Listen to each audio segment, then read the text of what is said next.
Join me in the prayer for the nation. God Almighty, ever present, you will shine throughout our lives. Take us with you now to meet Christ. Allow us a vision of what life can be when we take our discipleship seriously. Banish our fear of one another, that we may experience together the awesome wonder of community, serving you with joy and peace. Amen. A reading from the Hebrew Scriptures. Hear the word of the Lord. The Lord said to Moses, "Come up to me on the mountain and wait up. I'll give you the stone tablets with the instructions and the commandments that I've written in order to teach them." So Moses and his assistant Joshua got up, and Moses went up God's mountain. Moses had said to the elders, "Wait for us here until we come back to you. Aaron and Hur will be here with you. Whoever has a legal dispute may go to them."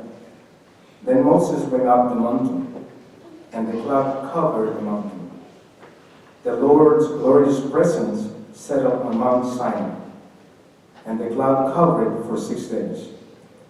On the 7th day, the Lord called Moses from the cloud. To the Israelites, the Lord's glorious presence looked like a blazing fire on top of the mountain. Moses entered the cloud and went up the mountain. Moses stayed on the mountain for 40 days and 40 nights. The word of the Lord. Thanks be to God. Amen.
Hear what the Spirit is saying to the church in this story.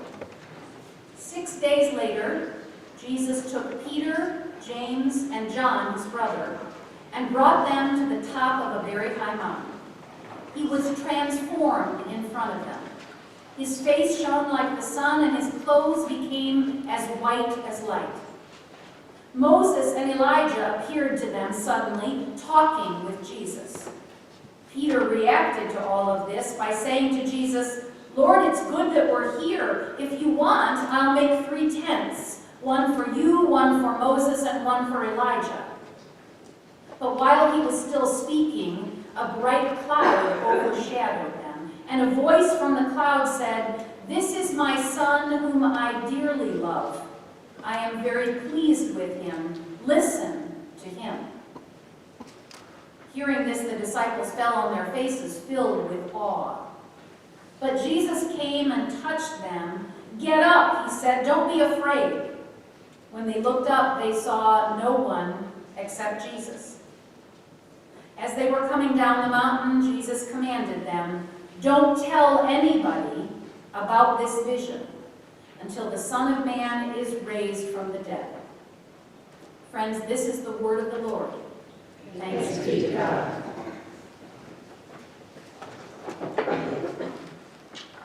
We've all had one of those moments, at least I hope we have.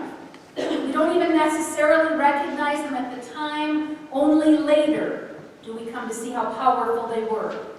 Think about those moments in your life, the first time you held your child. Coming around the bend and seeing your childhood home from far away. That first look of your bride or your groom on your wedding day. A perfect sunrise at the beach. Or it's your extended family all gathered around the table at Thanksgiving.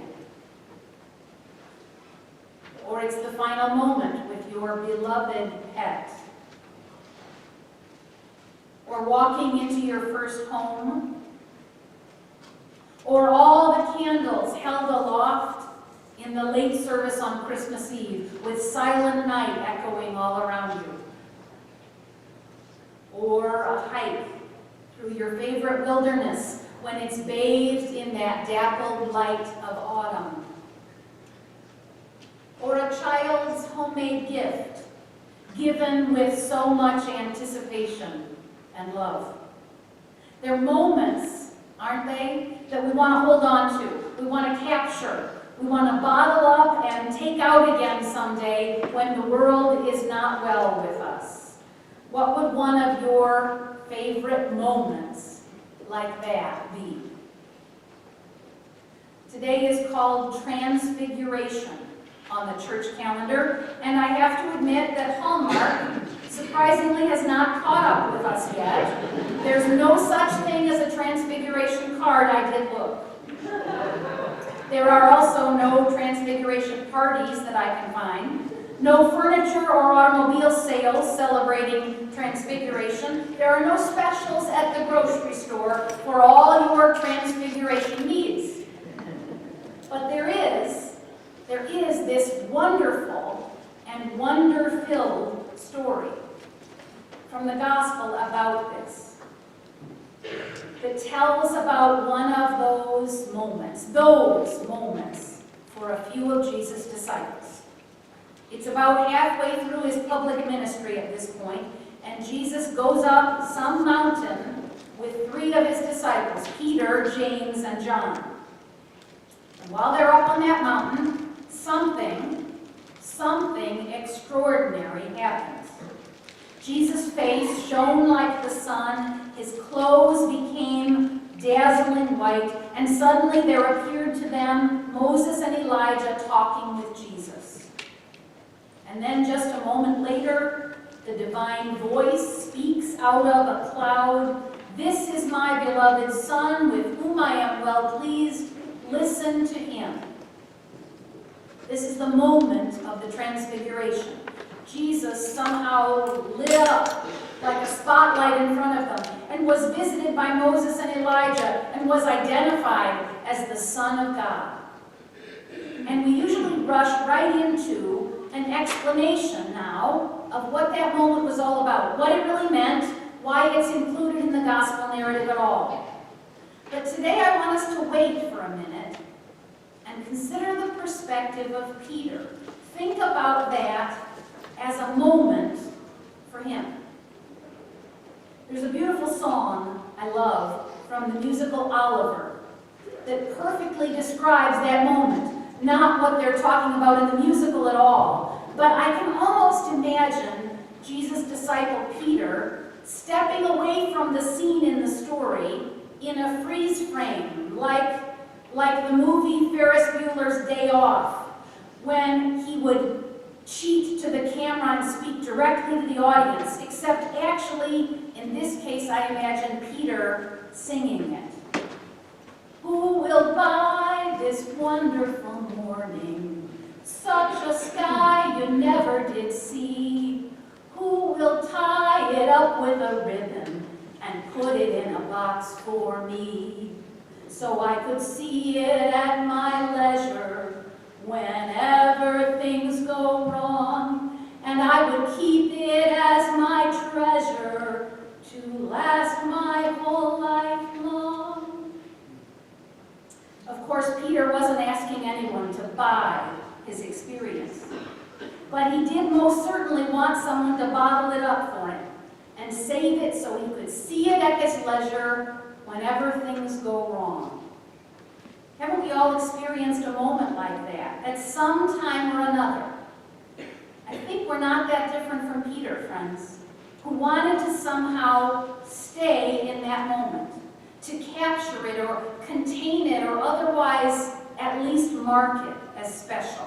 He says, Lord, it's good that we're here. If you want, I'll make 3 tents, one for you, one for Moses, and one for Elijah. Specifically, the word for tent here means dwelling or shrine, even tabernacle. Peter's not offering to build them houses, permanent structures at all. Instead, he offers to build them tents, because a tent is what you use when you know you're going to be moving on before too long. It's temporary, it's movable, but it marks a place, right? I think Peter's suggestion to set up these tents tells us a lot about what he's thinking right then. He has this moment, you see, this brush with the divine, and he knows somehow, deep down in himself, what a gift he's been given. So he wants to stay. Not forever, but maybe for a little while. He wants to try and hold on to the moment, to grasp it, to maybe even understand it. But before he's even finished speaking, a divine voice speaks out of the cloud, interrupting him and saying, "This is my son, listen to him." The thing is, friends, a brush with the divine, it can't really be grasped. It can't really be understood. It can only be experienced. Peter can't do anything other than be present in that moment, in the awe and the wonder of it. He can't hang on to it. He can't make it last any longer. He certainly can't comprehend it. And even though the description makes it seem like it's all about the visual effects in this story, face like the sun, clothes shining bright, a bright cloud overshadowing them all, God says, don't worry about the visual effects. Stop looking and just listen. Just listen. Listen to the moments of your life. Listen to the wind in the trees. Listen to the voices of your children. Listen to the snoring of your cat. Listen to the whisper of my love. Listen to the silence even. Just listen. We call these brushes with the divine mountaintop experiences. And in our scripture, it seems that they most often happen on mountaintops. Go figure. In the Exodus reading that Bogar shared today, Moses goes up Mount Sinai encounter the presence of God in cloud and fire. And in the story of Elijah, the prophet goes up Mount Horeb and has his own brush with the divine. Wind, earthquake, fire, and then silence as the Lord passes by.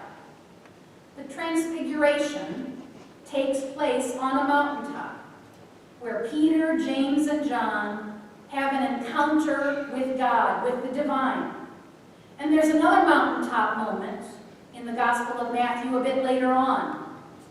Remember how after the resurrection, Jesus' disciples go to a mountain in Galilee and find the risen Christ there. This, at the very end of Matthew, is the moment when Jesus gives them the Great Commission, go therefore and make disciples. We call them mountaintop experiences. Sometimes they literally are on mountaintops, but even if they don't take place on a mountaintop, the phrase is still appropriate. When you have a brush with the divine, an experience of something extraordinary, in the midst of your ordinary life, it feels like you might be on a mountaintop. We don't always think of these moments, as encounters with the divine, but maybe if we think about it for a minute, maybe they actually are. Think again about the first time you held your child, about that glimpse of your family home, about the sun coming through the trees, about the news that the cancer is gone. They're mountaintop experiences. They're moments of pure love, bright light, special joy, or even deepest pain. Each of them, each in their own way, are an encounter of the presence of God. And friends, we need these mountaintop experiences, don't we? In the Gospel of Matthew, just before the Transfiguration, Jesus tells his disciples that he's going to be arrested and killed. The road that Jesus is traveling, the road he's asking his disciples to travel with him, leads straight to the cross. They're going to need spiritual strength for the journey ahead. They are going to need this brush with the divine. They're going to need to experience God's real presence with them. These mountaintop experiences then give us the strength, I would say, to go back down from the mountain and do the hard work of our faith. Our faith is constantly challenging us, stretching us, calling us. Christ tells us to take up our crosses and follow him as he goes to his own cross. We're called to love our enemies and to pray for all those who persecute us. We're commanded to do justice, to feed the hungry, and to care for the most vulnerable among us. And none of it is easy, friends. We're asked to do it only with glimpses, only with brief encounters with the God in whom we believe. So when we get those glimpses, when we have those brushes with the divine, we really need to treasure them. We should try to soak them in as much as we can. We should be quiet and listen then for the voice of God in those moments. We need those moments to give us strength for whatever's ahead. Author Marilyn Robinson, in her beautiful novel Gilead, wrote, "It has seemed to me sometimes as though the Lord breathes on this poor gray ember of creation and turns it to radiance for a moment or a year or the span of a life. And then it sinks back into itself again, and to look at it, no one would know it had anything to do with fire or light at all. Wherever you turn your eyes, the world can shine like transfiguration. You don't have to bring a thing to it, except a willingness to see. A little willingness to see. A willingness to see and also to listen. Friends, we're constantly being called into new and unseen ventures. We're constantly being pushed forward into deeper discipleship or greater love or more profound faith. We're never quite ready, yet we have to move forward. We need to leave the mountaintop experience, and yet we insist on holding on to what's familiar and safe. In short, we're having transfiguration moments. So recognize those in your life. Recognize them and hold on to those glimpses of God, of the divine. Hold on to your mountaintop experiences. But when you hold on, be ready to go back down the mountain and keep up the hard work. Because that's what God calls us to do.